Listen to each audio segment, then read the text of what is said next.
नमस्कार और आपका स्वागत है एक और नए एपिसोड में। इस मूवी की शुरुआत में हमें एक कहानी सुनाई जाती है जिसमें बताया जाता है कि आज से लगभग 3000 साल पहले थीव्स मिस्र की एक आबाद नगरी हुआ करती थी जो वहाँ के पहले बादशाह फ़िरौन की सल्तनत थी। इसी सल्तनत में ताकतवर इम्होटेप भी रहा करता था जो फ़िरौन का अजीम पादरी था।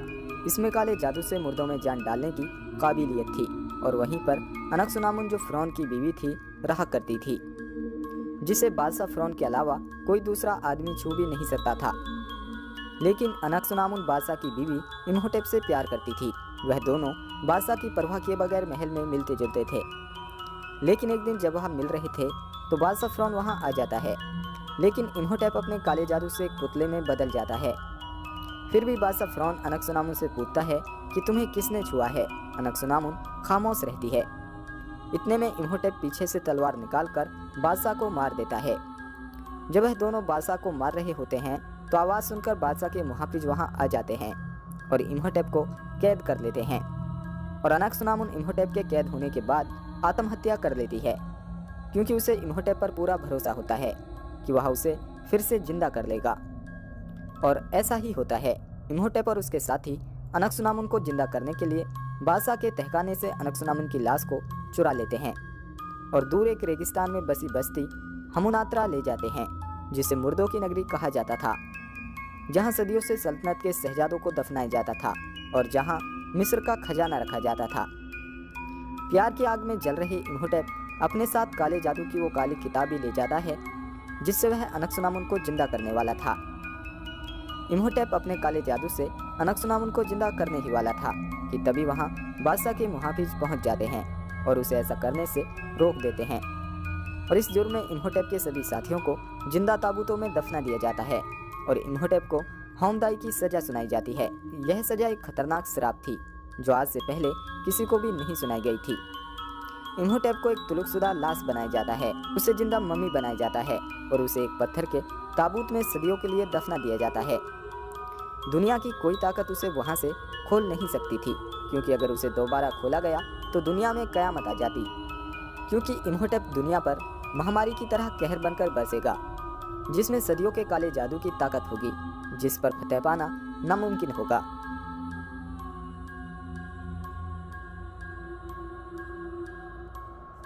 कई सालों तक कई मुल्क की सेनाएं इसी हमूनात्रा की जमीन के लिए लड़ती रही। शायद उन्हें ये पता नहीं था कि हमूनात्रा की सरजमीन के अंदर कई बुरी आत्माएं सांस ले रही हैं और बादशाह के मुहाफिज वंशज 3000 साल से हमूनात्रा की कड़ी निगरानी कर रहे हैं। और फिर मिस्र के शहर कायरो में एक म्यूजियम को दिखाया जाता है जहां एक लड़की किताबों को सही ढंग से रखते वक्त अपना आपा खो बैठती है और म्यूजियम में रखी सभी किताबों को गिरा देती है, जिसके कारण म्यूजियम का पादरी उस पर भड़क जाता है। जिसके बाद इवलिन को एक आवाज़ सुनाई देती है। वह उस आवाज़ की तरफ चली जाती है जो म्यूजियम में रखे ताबूतों से आ रही थी और जब वह वहां जाती है तो उसका भाई उसे डरा देता है। उसके बाद इवलिन उसे कहती है कि तुम्हारी इन्हीं हरकतों से मुझे अपनी नौकरी गंवानी पड़ सकती है। दरअसल मुझसे आज म्यूजियम में छोटी सी गलती हो गई है जिससे मुझे नौकरी से निकाला जा सकता है। उसके बाद उसका भाई जोनाथन उसे कहता है कि मेरे पास एक ऐसी चीज़ है जिसे देखकर आप खुश हो जाओगी। जिसके बाद वह एक पुरानी डिबिया को अपनी बहन को दिखाता है और कहता है कि ये पुरानी चीज़ मुझे रेगिस्तान से मिली है। जब इवलिन उसे खोलती है तो उसमें एक पुराना नक्शा मिलता है जिसे वह म्यूजियम के पादरी को दिखाती है और कहती है कि इस पर मिस्र के दूसरे बादशाह फ़िरौन की मुहर है। उसका भाई इवलिन से कहता है कि क्या वो अमीर था, तो इवलिन उससे कहती है वह मिस्र का सबसे अमीर बादशाह था और वह म्यूजियम के पादरी को बताती है कि यह नक्शा लगभग 3000 साल पुराना है और यह नक्शा जिस जगह का है उस जगह का नाम है हमूनात्रा। जिसके बाद पादरी इवलिन से कहता है कि हमूनात्रा एक काल्पनिक कहानी है जो अरबी लोगों द्वारा हजारों वर्षों से सुनाई जा रही है। लेकिन इवलिन कहती है कि हाँ, ये कहानी मैंने भी सुनी है। कहा जाता है कि वहाँ किसी मम्मी का श्राप है, पर मुझे अब इस कहानी पर पूरा भरोसा है कि यह कहानी बिल्कुल सच है। जिसके बाद जोनाथन कहता है कि क्या ये वही हमूनात्रा है जिसे मुर्दों की नगरी कहा जाता था। इवलिन कहती है कि हाँ, जहाँ बादशाह ने अपना पूरा खजाना जमा कर रखा था। जिसके बाद पादरी उस नक्शा को जला देता है पर इवलिन उसके कुछ टुकड़ों को बचा लेती है। जिसके बाद पादरी कहता है कि वर्षों से कई लोगों ने हमूनात्रा को खोजने की कोशिश की है पर वह कभी भी सफल नहीं हो पाए और जो उसको खोजने जाता है वह कभी भी वापस नहीं आता। इसके बाद जोनाथन इवलिन उस कैदी के पास जाते हैं जहां से जोनाथन ने उस डिबिया को चुराया था और उस कैदी से उस डिबिया के बारे में पूछते हैं। वह बताता है कि डिबिया उसे हमुनात्रा के खंडरों से मिली है। अगर तुम्हें वहां जाना है तो मुझे इस जेल से बाहर निकालना होगा। और जब उस कैदी को जेल के अंदर फांसी पर लटकाया जा रहा होता है तो इवलिन उसे बचाने के लिए जेलर को हमुनात्रा के बारे में बता देती है और उसे कहती है कि अगर उसे छोड़ दिया तो वह हमें हमुनात्रा ले जा सकता है जहां बेशुमार खजाना है, जिसमें से 25% हिस्सा आपका हो जाएगा। खजाने के लालच में जेलर उसे छोड़ देता है, जिसके बाद वह चारों एक पानी की जहाज से हमुनात्रा की ओर निकल जाते हैं। रास्तों में उन्हें बेनी और कुछ अमेरिकी मिलते हैं जो हमुनात्रा की खोज के लिए जा रहे होते हैं। ओकोनल जो कैदी था, बेनी उसी का दोस्त होता है जिसने कभी उसके साथ काम किया था। रास्ते में बात करते वक्त इवलिन ओकोनल से कहती है कि आप हथियार क्यों ले जा रहे हैं, तो वह उसे बताता है कि वह जगह बहुत खतरनाक है, वहाँ रेत के सीने में कुछ दफन है। जिसके बाद इवलिन उससे कहती है कि वहाँ मैं किताब की खोज में जा रही हूँ जो सोने की बनी हुई है और मेरा भाई कहता है कि वहाँ बहुत सारा खजाना दफन है। वह एक ऐतिहासिक किताब है जिसका नाम अमुनरा है, जिसमें मिस्र के शाही खानदानों के काले जादू के कई राज दफन हैं। इसके बाद ओकोनल उस अपने पुराने गद्दार साथी से मिलता है और उसे कहता है कि अब तुम्हें नहीं छोड़ूंगा और उसे सिप से पानी में फेंक देता है। वहाँ तभी बासा के मुहाफिजों के वंशज आ जाते हैं और इवलिन से नक्शा मांगते हैं। इतने में ओकोनल उन पर गोली चला देता है, जिसके बाद वहाँ दोनों तरफ से गोलियां चलने लगती हैं और सिप में आग लग जाती है, जिससे सभी को सिप छोड़कर पानी में कूदना पड़ता है। जिसके बाद वह दो ग्रुप में बढ़ जाते हैं। ओकोनल, जोनाथन, इवलिन एक तरफ और बेनी और उसके अमेरिकी साथी एक नदी के एक तरफ चले जाते हैं। जिसके बाद जोनाथन ओकोनल हमुनात्रा जाने के लिए ऊँट खरीदते हैं और फिर हमुनात्रा की तरफ निकल जाते हैं और लगभग एक दिन और एक रात का सफर कर हमुनात्रा के करीब पहुंच जाते हैं, जहां पर बेनी और उसके अमेरिकी साथी भी मिल जाते हैं। और जब दूसरे दिन का सूर्य उदय होता है तो वह एक दूसरे से तेज हमुनात्रा की तरफ बढ़ जाते हैं और वहां जाकर अपना काम शुरू करते हैं। जिसके बाद उन्हें वहां पर भयानक कीड़ों की आवाज़ सुनाई देती है और कुछ देर बाद वहां बेनी और अमेरिकी आ जाते हैं। जिसके बाद वह अमेरिकी ओकोनल से कहते हैं कि यह उनकी खुदाई की जगह है, आप कहीं और जाकर काम करें। इवलिन और ओकोनल गुफा में दूसरी तरफ खुदाई के लिए चले जाते हैं, लेकिन उनका एक साथी जेलर गुफा में ही दूसरी तरफ चला जाता है, जहां उसे एक ताबूत में कई कीड़े चिमटे हुए मिलते हैं। वह उसे खजाना समझता है और अपने चाकू से छुड़ाकर अपने थैले में रख लेता है। वहीं दूसरी तरफ उन अमेरिकियों को एक संदूक से खोलने के लिए वह मजदूरों को बुलाते हैं और जब उसे खोलते हैं तो उनके 4 मजदूर झुलस जाते हैं। और दूसरी तरफ जहां इवलिन और ओकोनल बैठे रहते हैं वहां अचानक एक ताबूत गिरता है जो बेहद पुराना ताबूत होता है। वहीं दूसरी तरफ जेलर जिन कीड़ों को खजाना समझकर थैले में भर रहा था उनमें से एक कीड़ा जमीन पर गिर जाता है और जेलर के जूते से होकर शरीर में चढ़ जाता है, जिससे वह चिल्लाने लगता है और मर जाता है। उसके बाद जब वह रात में आराम करने जाते हैं तो बादशाह के मुहाफिजों के वंशज अचानक वहां आ जाते हैं और हमला कर देते हैं और उनके खेमों को जला देते हैं और कई लोगों को मार देते हैं। और फिर बादशाह के मुहाफिजों का सरदार वार्निंग देता है कि यहाँ से चले जाओ वरना सब मारे जाओगे, और वह उन सब को एक दिन की मोहलत देकर वहाँ से चला जाता है। और जब दूसरे दिन वह वहाँ काम करते हैं तो उन अमरीकियों को उस बड़ी संदूक से एक छोटी संदूक मिलती है जिस पर लिखा होता है जो कोई इस संदूक को खोलेगा मौत साई की तरह उसका पीछा करेगी। और फिर वहाँ अचानक डरावनी आवाज़ें आने लगती हैं जिससे सारे मजदूर वहाँ से भाग जाते हैं, पर वह अमेरिकी उन्हें अंधविश्वासी कहकर उस संदूक को खोल देते हैं। वहीं दूसरी तरफ इवलिन और जोनाथन और ओकोनल एक ताबूत को खोलते हैं जिसमें से एक मुर्दा बाहर आता है जो अभी भी ताजा होता है। उसके बाद वह ताबूत के खोले हुए दूसरे हिस्से को देखते हैं जिस पर खरोंच के निशान बने होते हैं। इवलिन उन्हें देखकर यह बताती है कि ये सारे निशान नाखूनों के हैं, इस मुर्दे को जिंदा दफनाया गया था। उसके बाद वह उस मुर्दे के पैगाम को पढ़ते हैं जिसका मतलब होता है कि मौत तो बस एक शुरुआत है। और वहाँ उन अमेरिकियों को उस संदूक से एक काली किताब मिलती है जो काले जादू की किताब होती है। और दूसरी तरफ उस संदूक में उन्हें और कुछ भी मिलता है। और जब वह आराम करने लगते हैं तो इवलिन उस किताब को उनके पास देख लेती है, जिसे वह खोलने की कोशिश करते हैं, पर उस किताब की चाबी इवलिन के पास होती है। लेकिन जब वह सो जाते हैं तो इवलिन उस किताब को चुरा लेती है और उसे अपनी चाबी से खोलकर पढ़ने लगती है, जिसमें लिखा होता है कि सदियों से सोया है जो जाग जाए वो, और कुछ मंत्र पढ़ती है, जिससे वो मुर्दा जो उन्हें उस ताबूत में मिला था इम्होटेप जाग जाता है।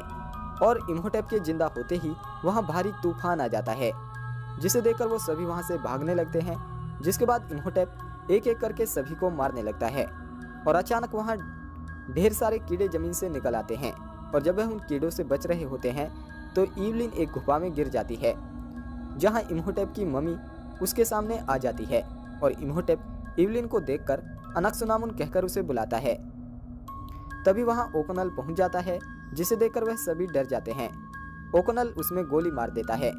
उसके बाद जब वह बाहर भाग रहे होते हैं तो बादशाह के मुहाफिजों के वंशज वहाँ पहुँच जाते हैं और कहते हैं कि हमने कहा था कि यहाँ से चले जाओ, तुमने उस लाश को जिंदा किया है जिससे हम पिछले 3000 सालों से डरते आए हैं।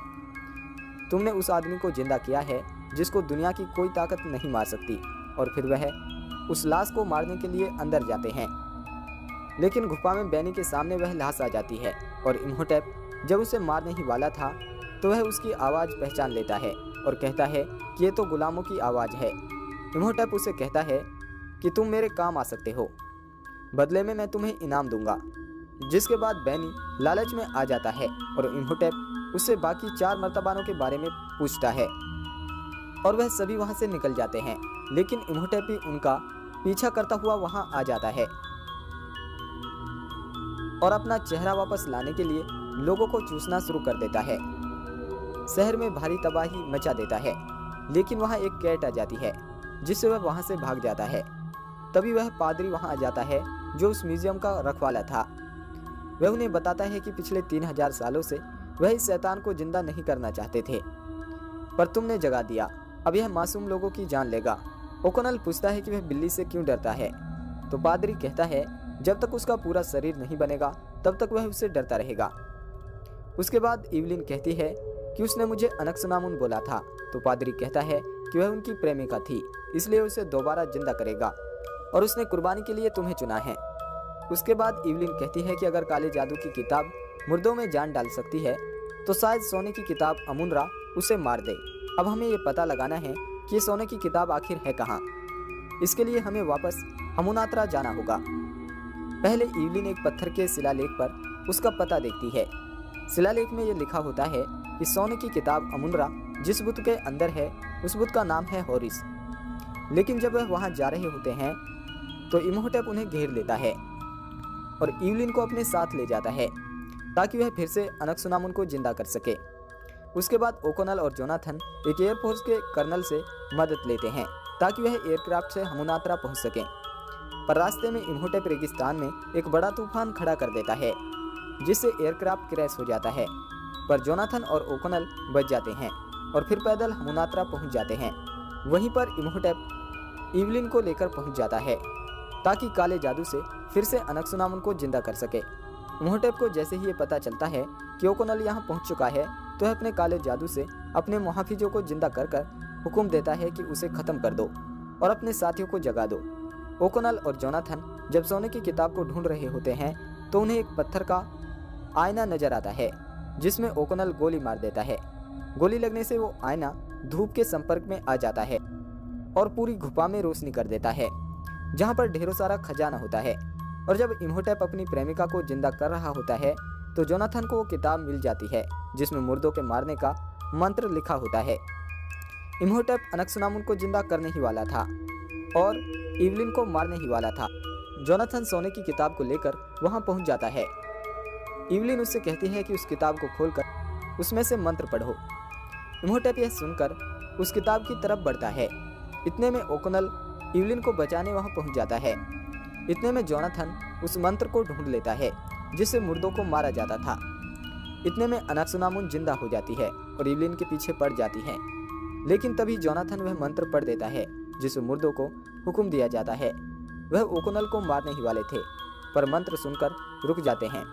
उसके बाद जोनाथन उन मुर्दों को हुक्म देता है कि अनक्सुनामुन को मार दो। उसके बाद मुर्दों की फौज अनक्सुनामुन को मार देती है, जिसके बाद इम्होटेप का गुस्सा और भी ज्यादा बढ़ जाता है और वह जोनाथन को मारने लगता है।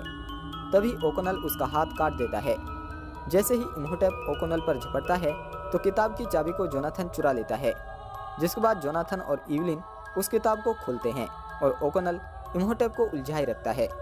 इतने में इवलिन मंत्र को ढूंढ लेती है और मंत्र पढ़ती है और इस तरह इम्होटेप का खात्मा हो जाता है। ओकोनल उसे अपनी तलवार से मार देता है। इसके बाद वह रहस्यमय गुफा गिरने लगती है और वह सभी वहां से बाहर निकल जाते हैं। पर जोनाथन को अफसोस होता है कि वह खजाना नहीं ला सका, पर ओकोनल को नहीं, क्योंकि उसे इवलिन मिल जाती है। सो दोस्तों, ये थी द ममी मूवी की पूरी कहानी। वीडियो पसंद आई हो तो लाइक शेयर जरूर करें, चैनल पर नए हो तो सब्सक्राइब जरूर करें। जल्द मुलाकात होगी एक और नई वीडियो के साथ, तब तक के लिए धन्यवाद।